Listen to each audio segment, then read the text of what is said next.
Hello. ഇന്ന് പറയുന്ന വാക്കുകൾ പരമാവധി ശ്രദ്ധിക്കുക. കാരണം നമുക്ക് ജീവിതം ഒന്നേ ഉള്ളൂ. ആരോഗ്യമായിട്ട് ജീവിക്കണം. അതിനു വേണ്ടിയിട്ട് നമുക്ക് ജീവിതം ഒന്നേ ഉള്ളൂ. മരിക്കുന്ന നേരെ ആരോഗ്യമായിട്ട് ജീവിക്കണം. അപ്പോൾ ഈ എൻ്റെ വീഡിയോ എന്ന് പറഞ്ഞിട്ടുണ്ടെങ്കിൽ യൂട്യൂബിലാണ് കൂടുതലുള്ള വലിയ വലിയ വീഡിയോകളൊക്കെ. എൻ്റെ വീഡിയോ പരമാവധി നിങ്ങൾ അവസാനം വരെ കേൾക്കുക, എന്നാലേ നിങ്ങൾക്ക് മനസ്സിലാവുള്ളൂ. പരമാവധി ഷെയർ ചെയ്യുക. ഇഷ്ടപ്പെട്ടിട്ടുണ്ടെങ്കിൽ അഭിപ്രായങ്ങൾ പറയുക. ഞാനൊരു MBBS ഒന്നുമല്ല, അത്യാവശ്യം കുറച്ച് മലയാളം അറിയാം, അത്രേ ഉള്ളൂ. എൻ്റെ അറിവിലുള്ള കാര്യം നിങ്ങൾക്ക് ഞാൻ പറഞ്ഞു തരുവാണ്. എനിക്ക് 60 വയസ്സ് കഴിഞ്ഞു. അപ്പം നിങ്ങൾക്ക് നിങ്ങളെ വയസ്സ് ചെറിയ വയസ്സാകാതിരിക്കാൻ വേണ്ടിയിട്ട് ഞാനുള്ള കാര്യം പറയുവാണ്. നിങ്ങൾക്ക് കുറച്ച് ദിവസം കൂടി ജീവിക്കാം. ജീവിതം ഒന്നമാണ്. ഇന്ന് പറയാൻ പോകുന്നത് സെക്സ് പരമായിട്ടുള്ള കാര്യങ്ങളാണ്. സെക്സ് പരമായിട്ടുള്ള ഇന്ന് എല്ലാവരും മൊബൈൽ ഓരോരോ ഓപ്ഷൻ കൊടുത്താൽ ആ മൊബൈൽ ബ്ലൂ ഫിലിം വരുന്നുണ്ട്. ചില പെണ്ണുങ്ങൾ തന്നെ പറയുന്നുണ്ട്, ഇന്ന ആപ്പ് നോക്കിയാൽ നമുക്ക് ബ്ലൂ ഫിലിം കാണാൻ പറ്റും. എന്തോട്ടോ നല്ല അത്ഭുതം കാണുന്ന പറഞ്ഞ പോലെയാണ്. കാരണം വേറെ ഒരാളുടെ അമ്മയുടെ പെങ്ങന്മാരുടെ അവയങ്ങൾ കാണുന്നത് നമുക്ക് ഭയങ്കര ഇൻട്രസ്റ്റ് ആണ്. ഈ ബ്ലൂ ഫിലിം കാണുന്നതിൻ്റെ എന്നുവെച്ചാൽ നമ്മൾ ഒരു ബക്കറ്റിൽ കുറച്ച് വെള്ളം ഒഴിച്ചു, കുറച്ച് സോപ്പ് പൊടി ഇട്ടു. അങ്ങനെ വെച്ചിരുന്നാൽ ആ സോപ്പ് പൊടി പതയൂല. അതേസമയം കൈയിട്ട് കലക്കി നോക്കിയേ, ആ സോപ്പ് പൊടി നല്ലപോലെ പതയും എന്ന് പറഞ്ഞ പോലെയാണ്. നമുക്ക് സെക്സ് പരമായിട്ട് നമുക്ക് ജോലി എടുത്തിട്ടുണ്ടെങ്കിൽ നമ്മളെ ബ്ലഡ് പതയൂല. എന്ത് ജോലി എടുത്താലും നടന്നാലും പതയൂല. എന്ത് ജോലി എടുത്താലും പതയൂല. പക്ഷേ ഈ ബ്ലൂ ഫിലിം കാണുമ്പോൾ നമുക്ക് ഈ ബ്ലഡെല്ലാം പതഞ്ഞു പോകും. ഒരു പതയുണ്ടാവും, പത. നമുക്ക് സെക്സ് കാണുമ്പോഴാണ് നമ്മളെ ഒരു മുടി വരെ നമ്മളെ രോമം വരെ ഉണരുമെന്നാണ്. നമ്മളെ ഒരു രോമം വരെ നമ്മൾ സെക്സ് ചെയ്യുമ്പോഴും സെക്സ് പടം കാണുമ്പോഴും സെക്സ് ചിന്തിക്കുമ്പോഴും ഒരു രോമം വരെ അറിയുന്നത് ഈ ബ്ലൂ ഫിലിം കാണുമ്പോഴാണ്. അത്രയ്ക്ക് നമ്മളെ ശരീരം തിളച്ചു മറിയും. നമ്മളെ ഹാർട്ടിന് ഭയങ്കര ഇടിപ്പായിരിക്കും. ഹാർട്ട് എന്ന് പറഞ്ഞിട്ടുണ്ടെങ്കിൽ തിളച്ചോണ്ടിരിക്കും. അപ്പം നമുക്ക് അറ്റാക്ക് വരാൻ ചാൻസ് ഉണ്ട്. ഇപ്പം നല്ല നല്ല ബ്ലഡ് ഗ്രൂപ്പ് വരെ O നെഗറ്റീവ്, സി ആയി പോവും. സി ഒക്കെ വേറെ ലെവലിലായി പോവും. ബ്ലഡിന്റെ നെഗറ്റീവ് തന്നെ മാറി മാറി വരും. പ്രതിരോധ ശക്തി ഉണ്ടാവില്ല. കാരണം ബ്ലഡ് പതഞ്ഞിരിക്കുകയല്ലേ. അപ്പം നമ്മളെ ലിംഗം പിടിച്ചിട്ട് ഇങ്ങനെ ആക്കിയിട്ട് നമ്മൾ അത് കളയും. നമ്മളെ ബീജം കളഞ്ഞു കഴിയുമ്പോഴത്തേക്ക് നമുക്ക് ആരോഗ്യം നഷ്ടപ്പെട്ടുകൊണ്ടിരിക്കുകയാണ്. നമുക്ക് തന്നിട്ടുണ്ടെങ്കിൽ ഒരു മാസം ഒരു പ്രാവശ്യം നമുക്ക് ഈ ബീജം പോകുന്നുണ്ട്. സ്വപ്നസ്ഖലനം എന്ന് പറയാം. അങ്ങനെ പോകുന്നുണ്ട് പ്രായപൂർത്തിയ ആണുങ്ങൾക്ക്.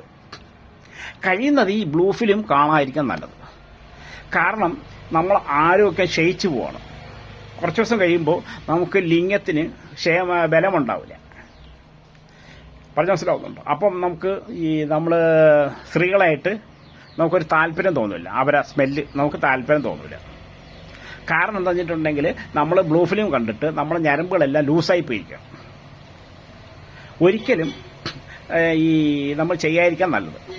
അപ്പം നമ്മൾ ഈ ഓരോ വൈദ്യന്മാരിപ്പോൾ പറയുന്നുണ്ട്, പെണ്ണുങ്ങളെ വരെ പറയുന്നുണ്ട്, നിങ്ങൾ കുറച്ച് നേരം നിൽക്കണമെങ്കിൽ, ഈ ലിംഗം വലുതാവണമെങ്കിൽ ഇന്ന മരുന്ന് കഴിച്ചാൽ മതി, ഇത്ര സമയം നിൽക്കണമെങ്കിൽ. പക്ഷേ അത് ഹാർട്ടിൻ്റെ കംപ്ലൈൻ്റാണ്. ആ മരുന്ന് വാങ്ങിച്ച് കഴിക്കുന്നതിന് ഹാർട്ടിന് കംപ്ലൈൻ്റാണ്. നമുക്കൊരു വണ്ണം തന്നിട്ടുണ്ട്, ഒരു ഇത്ര നീട്ടം തന്നിട്ടുണ്ട്, അത് മതി. വലിയ നീട്ടമൊക്കെ ഉണ്ടെന്ന് പറഞ്ഞിട്ടുണ്ടെങ്കിൽ ഒരു പെണ്ണിന് അത് സൂക്ഷിച്ചെന്ന് വരില്ല. കാരണം ഈ പെണ്ണുങ്ങളെ അവയവം എന്ന് പറഞ്ഞിട്ടുണ്ടെങ്കിൽ റബ്ബർ കൊണ്ടുണ്ടാക്കിയിരിക്കുന്നതല്ല, ഉഗ്യസാനം. അതെന്ന് പറഞ്ഞിട്ടുണ്ടെങ്കിൽ മാംസമാണ്. അപ്പം നമുക്ക് എപ്പോഴും അവർക്ക് ബന്ധപ്പെടുമ്പോൾ അവർക്കൊരു സുഖം തോന്നൂല. ഏത് പെണ്ണുങ്ങൾക്കാവട്ടെ, എത്ര ആരോഗ്യമുള്ള പെണ്ണുങ്ങളാവട്ടെ, ചില സമയം ഈ ചില നരമ്പരോഹികളുണ്ട്, ഞരമ്പരോഹി, അവരുടെ ചിലവരാണെന്ന് വെച്ചിട്ടുണ്ടെങ്കിൽ ഈ പെണ്ണുങ്ങൾക്ക് എപ്പോഴും വികാരമാണ് ഇല്ല, അത് ചില സമയങ്ങളിലുള്ളൂ. പെണ്ണുങ്ങൾക്ക് വികാരം ചില സമയങ്ങളിലുള്ളൂ. ആ സമയത്ത് ടച്ച് ചെയ്യുവാണെങ്കിൽ അവർക്ക് നമ്മളവിടെ ഇൻട്രസ്റ്റ് തോന്നുള്ളൂ. കാരണം എന്ന് വെച്ചിട്ടുണ്ടെങ്കിൽ ചില സമയം അവരുടെ ശരീരത്തിൽ നമ്മൾ തൊട്ടിട്ടുണ്ടെങ്കിൽ പട്ടി കടിച്ച തുല്യമാണ് പെണ്ണുങ്ങൾക്ക്. ഇപ്പോൾ ബസ്സിൽ കൂടി പോകുമ്പോഴും അവിടെ കൂടി പോകുമ്പോഴും ഇവിടെ കൂടി പോകുമ്പോൾ ചിലർ ഞോണ്ടി കഴിയുമ്പോൾ അവരുടെ ഏതാന്ന് വെച്ചിട്ടുണ്ടെങ്കിൽ ഇവരുടെ ശരീരത്തെ മൊത്തം വികാരമാണ്. അവർക്ക് നമ്മളെപ്പോലെ ഒരു മാംസമാണ്, ഇറച്ചിയാണ്, വികാരം ഉണ്ട്. എല്ലാ പെണ്ണുങ്ങൾക്കും ഇല്ല. ചിലവരായിരിക്കും എപ്പോഴും ഇവർക്ക് വികാരമാണ്. തെറ്റാണ് കേട്ടോ. കാരണം അവർക്കൊരു സമയത്തിന് മാത്രമേ ഉണ്ടാവുള്ളൂ വികാരം. അപ്പം അത് ചിലവർ മാന്തിക്കൊണ്ടിരിക്കും. ചിലപ്പോൾ ദേഷ്യം വരും, അവർ വല്ലതും പറയും.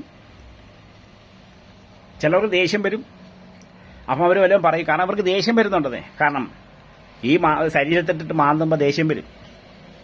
ഇവരുടെ അവിടെ തൊട്ടാ ഇവിടെ തൊട്ടാ പെണ്ണുങ്ങൾക്ക് ഭയങ്കര സുഖമാണ്. ഒരു സുഖമല്ല, അത് വെറുതെയാണ്. അപ്പം ഞാൻ പറഞ്ഞത് കഴിയുന്നതും ഈ ബ്ലൂ ഫിലിം ഒഴിവാക്കുക. ബ്ലൂ ഫിലിം ഒഴിവാക്കി കഴിഞ്ഞിട്ടുണ്ടെങ്കിൽ നമുക്ക് ആരോഗ്യം എത്ര കാലം വരെ നിലനിൽക്കും. ഈ നമ്മളെ ലിംഗം എന്ന് പറഞ്ഞിട്ടുണ്ടെങ്കിൽ നമുക്ക് ഈ മുടീൻ്റെ നാര് പോലത്തെ ഞരമ്പുകളാണ്. ഈ ഞരമ്പാണ്, ആ ഞരമ്പ് കൊണ്ട് സൃഷ്ടിച്ചിരിക്കുന്ന സാധനമാണത്. അതിൽ കൂടുതൽ ബലം കൊടുക്കാതെ നോക്കുക. പറഞ്ഞ മനസ്സിലാവുന്നുണ്ടോ? അപ്പോൾ നമുക്ക് കുറച്ച് ദിവസം വരെ ഒരു പെണ്ണിനെ 70 വയസ്സായ ഒരു പുരുഷന് 16 വയസ്സായ പെണ്ണിനെ കീഴ്പ്പെടുത്താൻ പറ്റും. ഒരു ആണിന് 3 പെണ്ണുങ്ങളെ ഒരേ സമയം ബന്ധപ്പെടാൻ പറ്റും. അതൊരു മെത്തേഡാണ്. അത് മറ്റവൻ്റെ മരുന്ന് വാങ്ങിക്കേണ്ട ആവശ്യമില്ല. അവരൊക്കെ ബിസിനസ്സിന് വേണ്ടി ഇരിക്കുവാണ്. പറഞ്ഞു മനസ്സിലാവുന്നുണ്ടോ? അത് ഇനി ഇതിൻ്റെ കാര്യം വേറെ ഒരു വീഡിയോ ഞാൻ ഇറക്കുന്നുണ്ട്. നിങ്ങൾ ഇതിൻ്റെ അഭിപ്രായം പറ. ഇത് ഞാൻ പറഞ്ഞില്ലേ, ഇത് അവർ ബിസിനസ്സാണ്. ഇന്ന് പെണ്ണുങ്ങളെ കൊണ്ട് ഈ മരുന്ന് വിൽക്കുന്നുണ്ട്. മുസ്ലിം പവർ, മറ്റ പവർ, അതൊക്കെ ചെയ്യരുത്, തെറ്റാണ്. നമ്മളെ ഹാർട്ട് എന്ന് പറഞ്ഞിട്ട് ഒരു പരിധി കഴിഞ്ഞാൽ നമുക്ക് ഹാർട്ടിൽ വീക്കായി പോകും. സെക്സ് കാര്യം ചെയ്യുമ്പോഴാണ് ഹാർട്ടിന് ഭയങ്കര ഇടിപ്പുണ്ടാവും, ഭയങ്കര ഇടിപ്പാണ്. അപ്പം നമ്മൾ പരമാവധി ആ ഇടിപ്പ് മാറ്റാൻ വേണ്ടിയിട്ട് നമുക്ക് ബ്ലൂ ഫിലിം കാണുന്ന ഒഴിവാക്കുക. അവയങ്ങൾ തിളച്ചു മറിയും, കണ്ണിന് കാഴ്ച കുറയും. ഈ ബ്ലൂ ഫിലിം കാണുമ്പോൾ കണ്ണിന് കാഴ്ച കുറയും. നമ്മൾ ഭയങ്കര ശ്രദ്ധിക്കുന്നതാണ്. മറ്റുള്ള പോലെയല്ല, മറ്റേ സിനിമ കാണുന്ന പോലെയോ പിന്നെ ഈ മൊബൈൽ കാണുന്ന പോലെയല്ല. ബ്ലൂ ഫിലിം കാണുമ്പോൾ നമ്മളെ കണ്ണിൻ്റെ കാഴ്ചയ്ക്ക് നഷ്ടപ്പെടും. കാരണം വികാരവും എല്ലാം കൂടി ഈ കണ്ണിലേക്ക് കയറി വരുന്നുണ്ട്. ഇടിപ്പ്, ഈ നെഞ്ചിൻ്റെ ഇടിപ്പില്ലേ, അതെല്ലാം കയറി ഈ തലച്ചോറിലും എല്ലായിടത്തും പെടും. അപ്പം നമ്മളെ ബ്ലഡ് ഗ്രൂപ്പ് മാറിപ്പോവും. സി ആവും, ഓറഞ്ച് ആവും. അങ്ങനെ പിന്നെ പ്രതിരോധ ശക്തി ഉണ്ടാവില്ല. നമുക്ക് പല പല അസുഖം വരും. ഗുളികൾ നമ്മൾ മരുന്ന് കഴിക്കുവാണെങ്കിൽ നമുക്ക് ഏൽക്കൂല. കഴിയുന്നതും ഈ ബ്ലൂ ഫിലിം ഒഴിവാക്കുക. ഈ പിന്നെ യൂട്യൂബ് നിങ്ങളുടെ കയ്യിൽ ഉണ്ടെങ്കിൽ തന്നെ അത് പിന്നെ ഡിലീറ്റായി കളയുക. വേറെ ആൾക്ക് ഷെയർ ചെയ്യരുത്. വേറെ ആൾക്ക് ഷെയർ ചെയ്യാതെ ഇത് ഒഴിവാക്കാൻ നല്ലത്. കാരണം നമ്മളെ മക്കളൊക്കെ ഇനിയിപ്പം കൂടുതൽ പൈസ ഉണ്ടാവില്ല. കാരണം അത് ഈ സാധനം കണ്ട് അവർ ആയുസ് കുറഞ്ഞുകൊണ്ടിരിക്കുകയാണ്. അപ്പോൾ ആയുസ് കുറയാൻ നിങ്ങൾ നോക്കുക. ഇത് നല്ലതല്ല, ഇത് തെറ്റാണ്, തെറ്റായ കാര്യം. നമ്മളെ ആരോഗ്യം ഉണ്ടാവില്ല. ആരോഗ്യപരമായിട്ട് ഒരു കാര്യം ചെയ്യാൻ പറ്റൂല. നമ്മൾ പിന്നെ പെണ്ണുങ്ങളെ സംശയരോഗമാവും. അതുകൊണ്ട് അതുണ്ട് നമുക്ക് ഈ ബ്ലൂ ഫിലിം ഒഴിവാക്കുക, ഈ സെക്സ് കാര്യങ്ങൾ ഒഴിവാക്കുക. കഴിയുന്നതും പറഞ്ഞു മനസ്സിലാവുന്നുണ്ടോ? ഇപ്പം പിന്നെ ഒരു പെണ്ണിനെ കീഴ്പ്പെടുത്തണമെങ്കിൽ നമ്മൾ അവൻ്റെ മരുന്നിൻ്റെ ആവശ്യമില്ല. ഇപ്പല്ലേ ഈ മരുന്നുകൾ ഇറങ്ങിയുള്ളൂ. ഒരു 70 ഒരു 80 ഈ മരുന്ന് ഇറങ്ങിയിട്ടുള്ളൂ. അതിനുമുമ്പ് ഈ മരുന്നൊന്നുമില്ല. എന്നാൽ അവർ കാരണവന്മാരൊക്കെ 10-12 മക്കളെ ഉണ്ടാക്കിയിട്ടില്ലേ? പറഞ്ഞു മനസ്സിലാവുന്നുണ്ടോ? അന്ന് അവർക്ക് വികാരം തീർത്തിട്ടില്ലേ? ഇതൊക്കെ വെറുതെയാണ്. നമ്മളെ ആരോഗ്യം നഷ്ടപ്പെട്ടു. അതുകൊണ്ട് നിങ്ങൾ ആരോഗ്യം, നമുക്ക് ജീവിതം ഒന്നേ ഉള്ളൂ. അത് ബ്രൗൺ ഷുഗർ വലിച്ചോ, കഞ്ചാവ് വലിച്ചോ തീർക്കേണ്ടതല്ല, നമുക്ക് ജീവിച്ച് തീർക്കേണ്ടതാണ്. നിങ്ങൾ കൂടുതലും ഈ ബ്ലൂ ഫിലിം ഒഴിവാക്കുക, കഴിയുന്നത് ഷെയർ ചെയ്ത് കൊടുക്കുക. ഓക്കേ.